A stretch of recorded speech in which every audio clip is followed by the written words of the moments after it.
Belakangan ini kan lagi rame tuh smartphone mid-range yang pakai chipset Snapdragon 680 yang beraplikasi 6 nanometer. Dan Xiaomi akhirnya meluncurkan seri Redmi 10C yang dijual mulai dari 1,8 jutaan untuk varian terendahnya. Terus sudah pakai kamera utama sebesar 50 megapiksel juga loh guys. Selain bakal jadi smartphone bersnapdragon 680 termurah, kira-kira apa saja nih kelebihan dan kekurangannya? Namun sebelumnya yuk kita unboxing dulu sebentar. Tampilan dusnya menampilkan sekilas tampilan desain HP dan tulisan Redmi 10C. Untuk bagian kanan, kiri, atas, dan bawah dus masih identik kayak HP dus Xiaomi lainnya. Di bagian belakang dus ada 4 selling point utama dari HP ini, yang akan langsung saya bahas sekalian aja ya guys. Dan varian memori yang akan saya unboxing ini adalah 4/128GB yang berwarna grey. Langsung kita buka dulu aja segelnya. Begitu pertama kali dibuka, langsung terdapat unit smartphone yang masih terbungkus plastik. Di bawahnya ada dus kecil yang terdapat pin SIM tray ejector, kartu garansi, buku manual, dan kartu ucapan dari Alvin C. Paling bawah ada adapter charger bawaan berdaya maksimal 18 watt, dan juga kabel data yang sudah bertipe USB-C. Sayangnya nggak dapat bonus jelly case nih kayak biasanya. Itu dia isi dalam dus bawaannya, kita beresin dan lanjut ke hands-on-nya. Kita buka dulu plastik pembungkusnya, dan lepas stiker IMEI yang masih menempel di bodi belakangnya ini. Impresi awal lihat bodi belakangnya ini sih cukup terasa keren, apalagi setelah ngerasain build quality-nya yang terasa solid dan kokoh. Kelasnya tuh malah kayak bukan HP entry aja nih kualitasnya. Di samping kanan ada tombol volume dan power, di kiri ada lubang kecil untuk membuka slot SIM card yang bukan bertipe hybrid. Di atas cuma ada lubang jack audio, dan di bawah ada lubang mic, charger, dan speaker. Sayang banget ya guys, fitur infrared blaster yang jadi ciri khas HP Xiaomi malah dihilangkan di seri ini. Kita nyalakan dan setting dulu sebentar. Ini dia tampilan awal dari Redmi 10C ini, pakai tampilan MIUI 13 Global yang berbasis OS Android 11.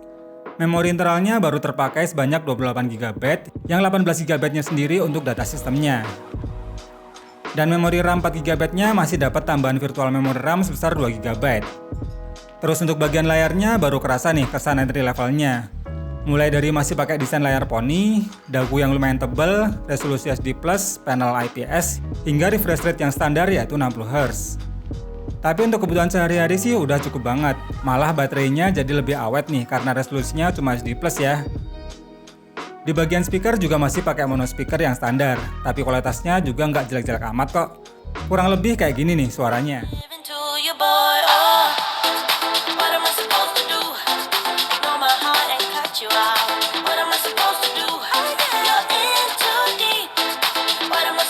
Dibekali dengan setup dual kamera dengan kamera utama sebesar 50 megapiksel yang didukung dengan lensa bokeh serta kamera selfie di depan sebesar 5 megapiksel. Pilihan menu di kameranya juga termasuk lengkap nih. Ada mode Pro, video, portrait, night mode, timelapse hingga slow mo juga ada nih. Untuk hasil jepretannya kurang lebih kayak gini nih.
Ini jam 4 sore di perumahan ya.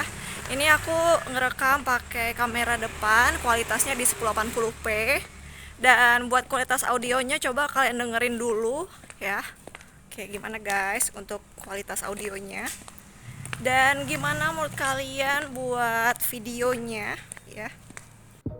Di bagian performanya sendiri, setelah dites pakai Antutu versi 8, bisa mendapatkan skor 218 ribuan, dengan skor CPU di 77 ribuan dan GPU di 37 ribuan. Skor yang jelas sudah bagus ya untuk sebuah HP kelas entry level. Buat mainin game SD sekelas PUBG sudah termasuk enak, tapi sayangnya fitur gyroscope-nya nggak ada nih. Jadi untuk player gyro sih jadi kurang pas ya buat pilih HP ini. Tapi untuk overall gameplaynya masih termasuk enak dan playable. Dan tentunya performa Snapdragon 680 ini juga bisa kok buat mainin game sekelas Genshin Impact. Untuk detail review gaming testnya nanti akan kita buatkan di video yang berbeda ya guys. Sekalian bakal kita tes juga nih seberapa awet ketahanan baterai sebesar 5000 mAh-nya. Untuk sebuah HP entry level yang pakai chipset Snapdragon 680, jelas Redmi 10C ini bakal jadi pilihan yang pas buat yang nyari HP yang performanya oke, tapi harganya nggak bikin kita jadi kere. Tapi dengan hilangnya fitur Xiaomi Infrared Blaster, mungkin bakal jadi deal breaker buat sebagian kaum mendang-mending. Tapi kalau kalian nggak terlalu butuh dengan fitur itu, jelas HP ini sudah termasuk worth dan memang layak untuk sebuah HP entry di kelas harganya. Dan saran saya sih mending belinya pas flash sale aja ya guys, biar dapat harga yang lebih murah lagi. Terima kasih udah nonton video ini sampai habis, semoga video ini bermanfaat dan sampai ketemu lagi di video berikutnya.